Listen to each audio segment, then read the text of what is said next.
तो साथियों, हाल ही में मैंने एक फ़िल्म देखी है जो कि संजू फ़िल्म का पार्ट 2 है। जी है, बस यहाँ पर थोड़ा-सा एक्सट्रीम लेवल देखने को मिलता है। अब बात करें, बॉक्स ऑफिस में तगड़ी कमाई कर रही है। लोग इस फ़िल्म को देखने जा रहे हैं और फ़िल्म ठीक-ठाक भी लगती है। कम से कम इंटरवल तक तो फ़िल्म बहुत ही तगड़ी है। काफ़ी अच्छे एक्शन सीन्स हैं और इसके बाद आगे बात करें तो हाँ, एक्शन सीन्स की हम बात कर रहे थे, वाक़ई कमाल के एक्शन सीन हैं। चाहे डॉल्बी वर्ल्ड या मराठी गाने में एक्शन जो ये लोग करते हैं, गाँवों से सरदार को उठा कर के रणबीर कपूर अपने शहर में लेकर के आते हैं। यहाँ पर उनके साथ वे जो कॉम्बिनेशन बैठाते हैं, फाइट वाइट करते हैं, ये भी ठीक है। और मशीन गन चलाते हैं, वो सीन काफ़ी रोमांचक है। लोग देखते हुए उसे काफ़ी आनंद लेते हैं। इसके बाद अर्जुन वैली गाने में कुल्हाड़ी से वे दुश्मनों पर वार भी करते हैं।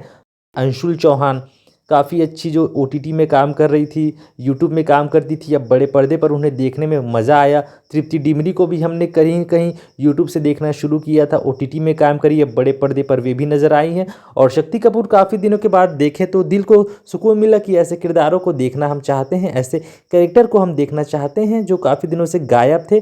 फिल्म में एक ऐसा सीन है जहां पर रणबीर कपूर अपनी बहन को प्रोटेक्ट करने के लिए क्लासरूम में गोलीबारी करने के लिए चले जाते हैं, तो यह सीन काफ़ी अच्छे से फिल्माया गया है। फिल्म में रणबीर कपूर का जो एटीट्यूड है वो केजीएफ और पुष्पा में भी हम देख चुके हैं।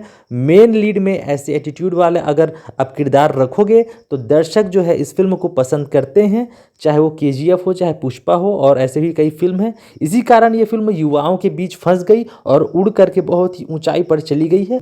गानों की बात करें तो गाने काफ़ी अच्छे हैं, खास तौर पर बी प्राक का जो गाना है सारी दुनिया जला देंगे, लोगों को बहुत ही पसंद आ रहा है। अगर आगे बात करें फिल्म के कुछ सीखने की, तो यहाँ पर जो नए फिल्म मेकर्स हैं वे सीख सकते हैं कि आपको अगर अपने फिल्म के लिए नए गाने बनवाने में या चूज़ करने में दिक्कत हो रही हो तो आप दुनिया में पहले से अवेलेबल गानों को उपयोग कर सकते हैं। उन सॉन्ग क्रिएटर से परमिशन लेकर आप इन गानों को अपने फिल्म में डाल सकते हैं। जैसे इसमें डॉल्बी वल्य मराठी गाना को, जमाल जामलू ईरानी गाना को इस्तेमाल में लाया है, ऐसे और एक और गाना कुछ है जो इसमें उपयोग में लाया गया है। और आप ऐसे फोक गानों को भी उपयोग में ला सकते हैं। अगर आप गाना चूज़ करना आपको नहीं आता है तो पहले से अवेलेबल गानों को उठा ले और उनको समय के अनुसार उपयोग करो, तो आपका काम यहाँ पर बन जाता है। क्योंकि यहाँ पर जमाल जमुलू गाना बहुत ही सोशल मीडिया में वायरल हो चुका है। डॉल्बी वलिया भी एक अलग तरीके का वाइब लोगों को थिएटर में दे रही थी। इसके बाद हम बात करें कि फिल्म में बीजीएम काफ़ी कमाल का बीजीएम है, लाजवाब है। एकदम नॉर्मल सीन में भी जो बीजीएम बजता है तो लोगों को मज़ा ही आता है। फिल्म संदीप रेड्डी वंगा की दुनिया है और इस दुनिया में पुलिस वालों के लिए कोई जगह नहीं है। चाहे चाहे दुनिया में कितना ही बड़ा मर्डर हो जाए, बम ब्लास्ट हो जाए, मशीन गन चल जाए, पुलिस वाले ज़रा भी इसमें इन्वॉल्वमेंट होते नहीं हैं, क्योंकि पुलिस वाले संदीप रेड्डी वंगा की दुनिया में हैं ही नहीं। सिर्फ यहाँ पर मीडिया वाले हैं जो टीवी पर आते हैं। सभी फिल्म मेकर्स को अपनी कहानी कहने की फ्रीडम है, वे जैसा चाहते हैं वैसी दुनिया प्रस्तुत करते हैं, दिखाते हैं, अपनी कला का प्रदर्शन करते हैं। दर्शक भी देख रहे हैं, लेकिन उन फिल्मों पर कुछ और भी बातें हैं जो लोग कर सकते हैं, अपनी बातें हैं उस पर अपनी कमेंट रख सकते हैं। तो बात करें फिल्म में या तो फाइट होता है और जब एक्शन नहीं होता तो सिर्फ एडल्ट बातें होती है। यहाँ पर कुछ ही सीन है जहाँ क्लीन डायलॉग होंगे, अन्यथा सिर्फ वही संवाद है जिन्हें नए नए जवान हुए युवक युवतियाँ सुनना पसंद करते हैं। जैसे कल उड़ते प्लेन में किया था, आज आसमान के नीचे करेंगे, बिना कच्छे के जंग लड़ने के लिए चले जाना, अपने पैलेस में नंगा घूमना, प्यूबिक हेयर को शेव करने की बातें करना, इस तरीके की जो चीज़ हैं, ऐसे ही बहुत सारे डायलॉग यहाँ पर इस्तेमाल किए गए हैं।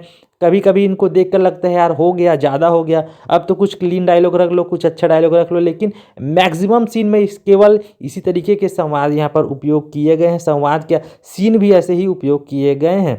यहाँ तक कि फीमेल डॉक्टर से प्राइवेट प्रश्न पूछ लेता है हीरो रणबीर कपूर। एनिमल में रणवीर का जो किरदार है वह औरतों को मर्दों के पैर के नीचे समझता है। एक संवाद में तृप्ति डिमरी को अपने जूते चाटने को कहता है, अपनी बहन को कहता है कि तुम्हारा पति मर गया है, तुम दूसरी शादी कर लो, लेकिन खुद की बीवी को कहता है कि मेरे मरने के बाद तुम दूसरी शादी मत करना। आप देख सकते हैं कि इस तरीके का इसका जो किरदार है संदीप रेड्डी वंगा ने प्रस्तुत किया है। अब बात करें कि यह फिल्म सच में ज़बरदस्ती ओवर हाइप्ड है। इसमें जितना हाइप इसका दिखाया जा रहा है फिल्म में, वह फिल्म वैसी कुछ है नहीं। हालांकि अन्य फिल्मों से बेहद अलग है, लेकिन उतनी भी खास नहीं है कि इसको इतनी ओवर हाइप मिले।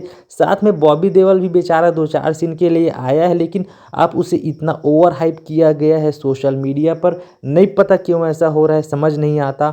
ये निर्देशक सिर्फ सीन सोचता है, वह सीन सोचता है और सीन सोचने के बाद कहानी बनाता है। जी हाँ साथियों, बाप बेटे की कहानी है, लेकिन कहानी इतनी बाप बेटे के बीच में है, इसमें रणबीर का बॉबी देओल से जो दुश्मनी दिखाया गया है वह सही से इस्टेब्लिशमेंट हुआ ही नहीं। क्योंकि रणबीर बॉबी देओल को क्यों मारना चाहता है, क्योंकि उसने उसके पिता पर हमला किया था, लेकिन उस बंदे ने क्यों हमला किया है, क्या उसके पीछे का रीज़न है, क्या लॉजिक है, इसको केवल संवादों में ही बता दिया गया है। इसका कोई जो है आपको देखने को वीडियो नहीं मिलेगा, केवल डायलॉग में ही उसे बताया, तो सही से इस्टेब्लिशमेंट नहीं हुआ है। ऐसा लगता है कि रणबीर उसको मार दे या ना मारे, हमको क्या फ़र्क पड़ता है, कि बॉबी देओल ने इतना बड़ा क्या गुनाह कर दिया, ऐसा लगता है। क्योंकि एक जगह ऐसा आता है जब हम बॉबी देओल के कैरेक्टर को एंजॉय करने लगते हैं, क्योंकि उसकी एंट्री ही काफ़ी अच्छी तरीके से फिल्म में दिखाई गई है। जब आप टॉकीज में 4 घंटा बिताने के बाद घर लौट रहे होंगे, तब भी आपको लगेगा कि आप कोई अधूरी फिल्म देख करके लौटे हैं। तो साथियों, आपको यह फिल्म कैसी लगी आप कमेंट पर बता सकते हैं। आपके कुछ विचार होगा तो उससे आप कमेंट में बता सकते हैं। ऐसे ही खबरों के लिए वीडियो को लाइक करें, वीडियो को शेयर करें। मिलते हैं नेक्स्ट वीडियो में, तब तक के लिए धन्यवाद।